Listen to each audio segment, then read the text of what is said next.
This segment is brought to you by the Kansas Soybean Commission. The Soybean Checkoff. Progress powered by Kansas farmers. We're back. Let's join Duane and Mike as they discuss ethanol production. Dwayne Taves joining you once again with more Ag AM in Kansas. And while at the Kansas Commodity Classic held in Manhattan, chance to catch up with Mike Dwyer, Chief Economist with the U.S. Grains Council. And Mike, you had a chance to talk to growers here in Kansas about outlook, if you will, and looking down the road on where those exports are going to come from. Typically, U.S. Grains Council's thought about exporting grains. An awful lot of your talk looked to look at some of those value-added products that may be the future.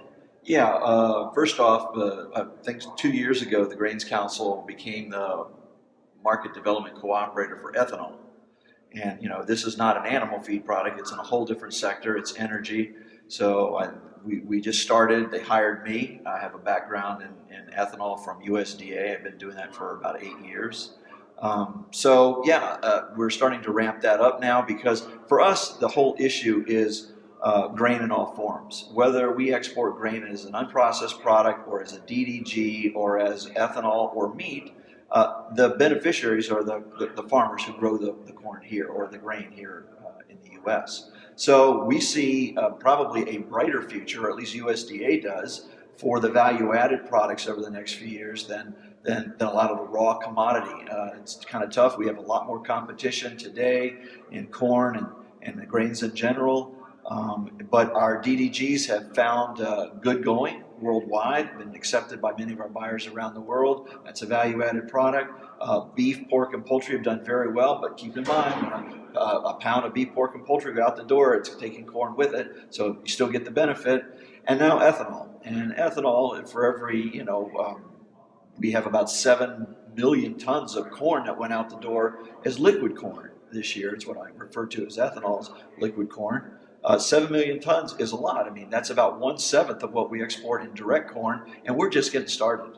We think about those opportunities. A lot of folks have talked about those middle-class households ramping up, and not just in some of those developing countries, but countries that are likely to have the opportunity to spend those dollars on something.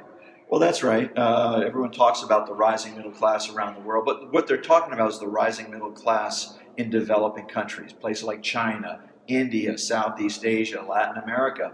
One of the first things middle-class households that move from subsistence households to middle-class do is they eat meat, they improve their diet, and second of all, they start buying cars. And when you need cars, you need fuel. That's a great inflection point for us because we'll convince them to do it in an environmentally friendly way by blending ethanol. Most countries will want to produce their own ethanol. But if they can't hit their targets with domestic production, we want them to be able to import, including from the United States. We have a great competitive product. We're selling at about 40 cents a gallon discount to Brazilian ethanol. So if we can get access to markets, we should do very, very well in terms of selling our product there. Mike, we think about a lot of folks have referenced, we don't have to have all the market, we just want our share, and making sure we get that as kind of U.S. Grains Council's job. That's right. It's about creating demand. And we try to differentiate as best we can why our product may be different from our competitors. But in a commodity business, that's always tough to do. And it's not as though we have competitors that are lame. Brazil, Argentina, Ukraine, very, very good exporters of corn. They found a pretty good niche. Their market share is rising. But in the area of ethanol, it's a little bit different. Ethanol, in the United States, we have a superior business model, in my opinion, to sugarcane ethanol. We have all those co-products that come out of it. The Grains Council has already developed markets for the co-products. Now what we have to do is turn our attention to the main product, which is ethanol. Our thanks to Mike Dwyer with the U.S. Grains Council joining us at the Kansas Commodity Classic in Manhattan. Jamie, we'll send it back to you. Thanks, Dwayne. Next up is this week's Kansas Soybean Update.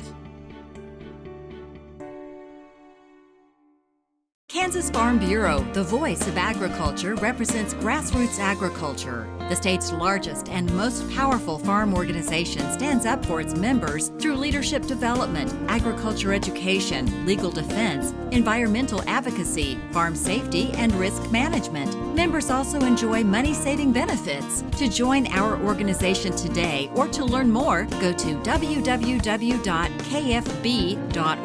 or find us on Facebook and Twitter.